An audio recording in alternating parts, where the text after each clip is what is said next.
Well, it seems like a simple cake, but this caused a lot of controversy in McDonough. A woman claims the Walmart bakery initially refused to make this cake for her father's retirement from the police department. Well, Jordan Harkin says she asked for the cake that had just a thin blue line on it to symbolize support for law enforcement. But she says that 3 people refused her request and said it might be considered racist. I went in and showed the first lady that I talked to the blue line flag. And she said, you know, I'm not really sure if we're going to be able to make that. Let me talk with someone. So she grabbed a coworker and she came and looked at it and she said, yeah, I'm not really sure because it could be perceived as racist. I finally spoke with the cake decorator and she said, she looked at it and she said, well, I don't feel comfortable making this. And so I said, okay, well, what if we just make just the blue line, like a black cake with just a blue stripe across it? And she still said that she didn't feel comfortable making it, and so but she would talk with her manager to see if they were allowed. Harkins was stunned when the store manager backed up the bakery, refusing her order. I was shocked, really, because I didn't know what to say, didn't know what to do because I didn't expect that at all. I just expected to walk in, show them the cake, and, you know, it'd be done. Harkins says a Walmart manager met with her Friday night, agreeing to make the cake after one of her friends posted about the dust-up on social media. Once he said that they would make it, he asked me if I wanted writing on it, and they said that they would put Blue Lives Matter on it. But he said that none of the cake decorators were comfortable making it, and so him or his assistant manager would have to make the cake, and that's what ended up happening. A Long Island teacher facing backlash tonight for a Facebook posting calling some of her students racist. CBS 2's Jennifer McLogan reports now on the social media turmoil from Smithtown. The halls of Smithtown West reverberated with debate and heated conversations, students reacting to the controversial social media posting of a world language teacher as the screenshot of Veronica Welch's post on her Facebook page circulated. This week is Spirit Week at Smithtown High School West. It's easy to spot which students are racist by the Trump gear they're sporting for USA Day. Students dressed in school colors had vehement reactions. She made a mistake of putting the school's name in it, but she has her right to her opinion. It's her personal account, too. It's not like she went into the school and wrote it or anything. She has the right to do it. It's not a good idea, because then, she influences the students with the same ideas. The school superintendent called the posting an extremely unfortunate incident and highly inappropriate. We were told Welch was not in school, we were unable to reach her at her home, and our calls were not returned. The original post has been taken down, but parents shared their opinions on the teacher, her possible pro-Clinton leanings, by calling her students wearing Donald Trump gear racist. What if her account was hacked or whatever? You don't know. There's no reason for her to pass judgment on those kids in a social platform. I don't think the teacher should be reprimanded. That's being almost like a bully. I'm not big on social media, but I think that in the classroom, they need to really show both sides. Welch is still employed by the district, but has been administratively reassigned. The superintendent says all appropriate disciplinary action is being taken. There is no word on what that action is. The North Carolina teacher who's now on administrative leave for stepping on an American flag in class is organizing a march for Tuesday. Lee Francis faced backlash for what he calls a hands-on lesson about the First Amendment at Massey Hill Classical High in Fayetteville. County school officials placed him on a 10-day suspension without pay after the school board and superintendent called the lesson inappropriate. Francis says the march is more than just supporting him. It's about supporting large issues in the area as well.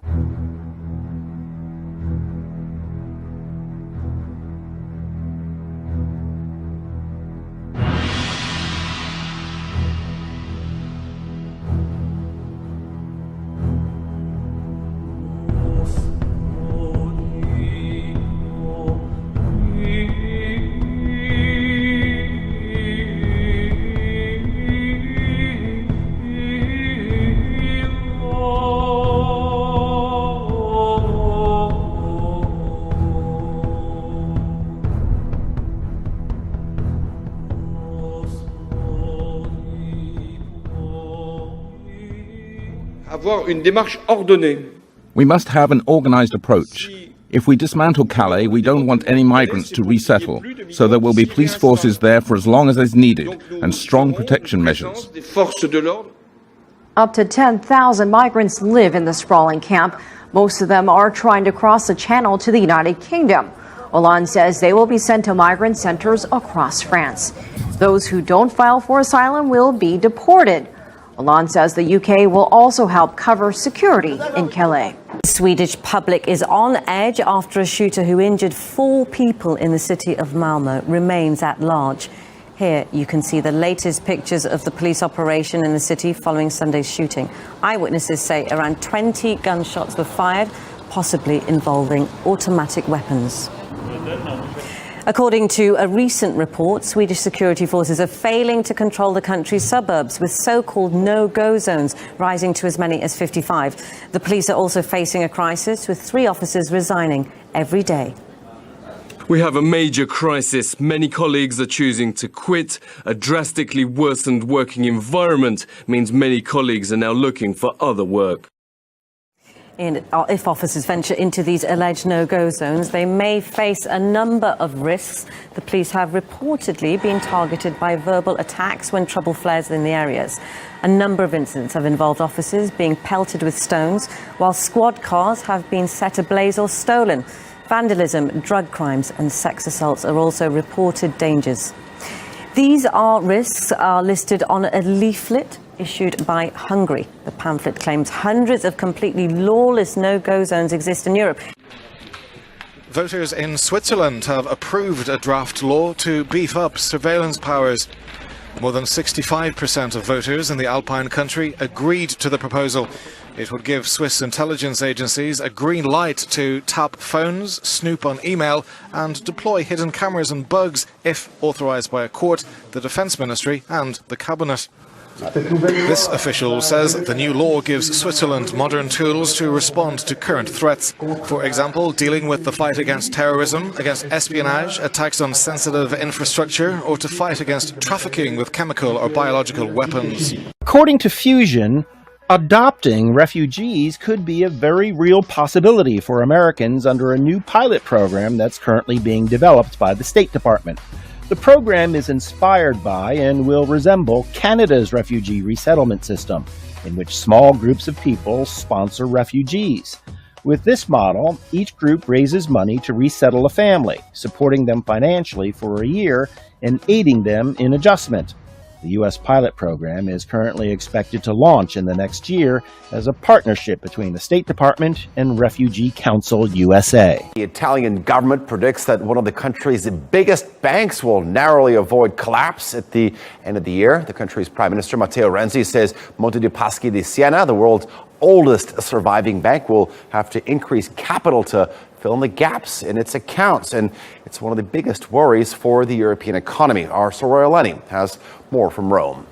This is the Trevi Fountain, the world-famous Italian monument where people throw in coins and make wishes. And much like at the fountain, Italian investors threw their money into banks. And many, like Carla and Mirena, now wish they hadn't. They've lost their life savings. This money was for my children who were studying at university. I had recently lost my job, and these savings were my safety net. I was counting on it for emergencies, but overnight, I found myself empty-handed. They are among more than 6,000 people affected. These managers use their power just for their own gain, and there's nothing we could do to protect ourselves. This is an example of what Italy is like. For me, for my children, if I could, I would leave the country tomorrow.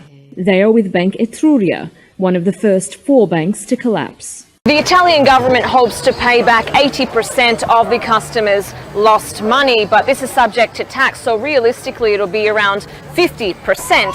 But there's also additional criteria. No customer can earn more than $40,000 a year, nor hold more than $112,000 worth of assets or property. So realistically, most customers will be eligible for nothing. In all, 16 banks have been taken over by the central bank. That's because Italian banks hold more than $400 billion of non-performing loans. And 3 of the biggest, including Monte dei Paschi di Siena, are also on the verge of collapse. New data from France revealed that more than 50,000 people became jobless in August, the biggest increase in nearly 3 years. The actual numbers are even worse because in 2015 the socialist government switched to a new accounting method which treated part-time workers the same as those with full employment. Add in these underemployed and the jobless group increased by 76,000 people last month. The government blamed terrorism for reducing tourism, but that doesn't explain France's long-term stagnation. I don't think the government has done enough to create employment. It's especially bad for us young people. We aren't asking for a miracle, just steady work.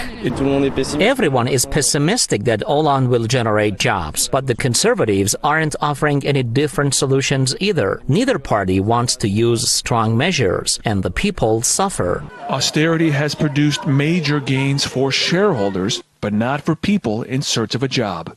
The data is a major setback for Hollande because he claimed he won't run for re-election if he failed to reverse the unemployment crisis. The Socialist Party presidential primary is in January, meaning Hollande has only 3 more months to show positive results. Russia is completing the construction of a large military base some 100 kilometers from the border with Ukraine. The base is the latest in a chain of new sites that are part of what the Kremlin sees as an important counterpoint to NATO. Up to 10,000 service personnel are expected to be deployed at the site in the southern Rostov region, which reportedly will house a motorized rifle division. Work is being finished in the last 3 dormitories. We're launching and adjusting engineering systems. The military base will be ready to receive personnel in the very near future. Western observers have been nervous about recent increased Russian activity near the Ukrainian border. Large numbers of troops and tanks have reportedly moved into several bases. Some see the developments as evidence that Russia's long-term plan is to keep Ukraine in check, but with the ability to respond quickly if necessary. South Korea and the United States conducted a joint naval drill in the EC on Monday. The exercise was aimed at sending a strong message against future provocations by North Korea and its growing nuclear and missile threats. In a joint statement, the commander of the Republic of Korea Fleet, Vice Admiral Lee Ki-shik, and the commander of American Naval Forces in Korea, Brad Cooper, said the two allies are always ready to deter aggression and defeat the enemy to maintain stability on the Korean peninsula. The U.S. deployed a Burt-class destroyer as well as P-3 surveillance aircraft, while South Korea's Navy deployed an Aegis destroyer, submarines, and anti-submarine helicopters. Dead fish are washing up on beaches from Pinellas County down to the southern tip of Sarasota County. Experts say red tide is to blame, and they're urging swimmers to be careful. Poor Lisa Moran. Do you expect to see this? No, I have never seen this before. She flew in from Colorado at 3 o'clock this morning to kick back on Minnesota Beach.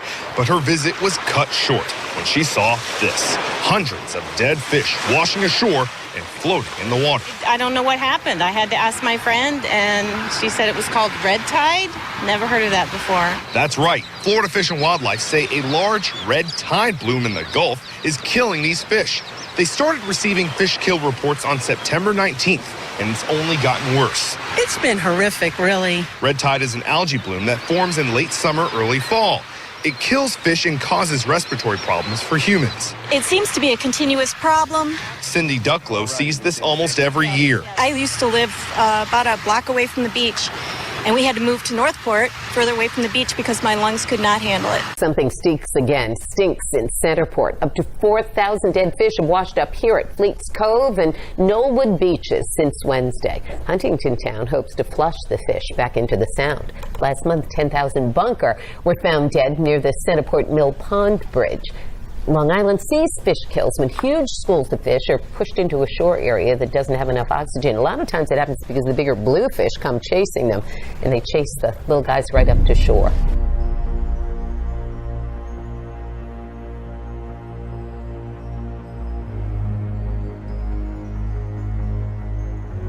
Shifting our focus to Japan now, the country's southernmost island of Okinawa was rattled this afternoon by an earthquake of magnitude 5.7. According to the Japan Meteorological Agency, the quake hit at 2:20 p.m.